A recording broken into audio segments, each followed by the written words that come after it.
Heto na ang susunod na mga laban ng Golden State Warriors mga idol. Bukas, alas 7, laban sa Spurs.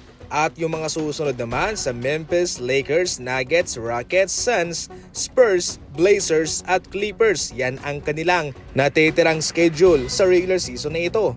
Pangatlo ang Golden State Warriors sa mayroong ACS na schedule sa season na ito mga idol.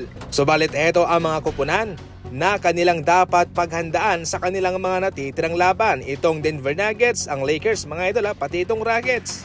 At yung Clippers sa panghuli, isang team din po yun na malakas. Considering sa ngayon na bumabalik na itong si Kawhi Leonard kung ano man yung kanyang naibibigay sa mga nagdaang season kung siya'y healthy. Para sa inyo mga idol, ilang laban kaya ang maipapanalo ng Golden State Warriors? I-comment nyo lang sa comment section. Samantala, ayon naman kay Charles Barkley, kinakailangan daw na dapat sa G-League lang muna itong si Bronny James. Paliwanag ni Charles Barkley, hindi naman siya nanghi-hate sa bata. Ang sa kanya lang ay dapat ito'y sa G-League lang muna para doon at least tuloy-tuloy ang kanyang development. Dahil kung sakaling siya'y palipat-lipat sa G-League at sa mismong Lakers ay hindi siya nabibigyan ng magandang momentum. Dahil syempre hindi rin naman siya ipinapasok sa rotation at kung siya ay ipinapasok ay sa garbage time lang ito at hindi naman ganoon kataas ang kanyang minuto.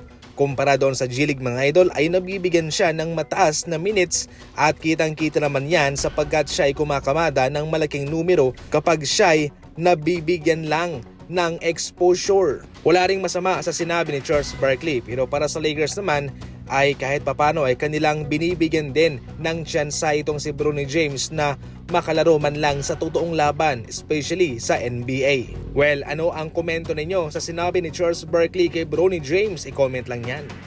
Sa ating huling balita, naku po, mukhang magre-rebuild ulit itong Sacramento Kings. Sa ngayon, matunog na ang rumors na itong si Domantas Sabonis ay susunod na magre-request ng trade sa Sacramento Kings kay De'Aaron Fox. Yes mga idol, sa ngayon nga ho ay hindi na maganda ang vibes sa kanilang locker room.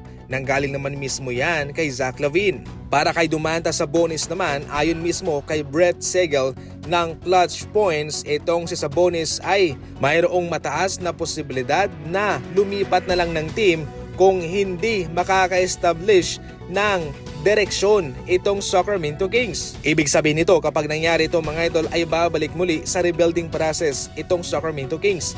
Maganda na sana yung kanilang kupunan kasama si Fox, itong si Domantas Sabonis, meron pa sana silang Tyrese Haliburton kaso kanilang pinakawalan. Ngayon, nasabi kong magre-rebuild itong Sacramento Kings sapagkat mga veteranong star player naman sina Zach LaVine at si DeMar DeRozan.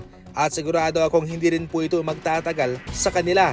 Kaya ang resulta nitong Sacramento Kings mga idol ay babalik muli sila sa pagre-rebuild. Yan lang muna sa ngayon ang ating mga balitang basketball. Maraming salamat po sa panonood.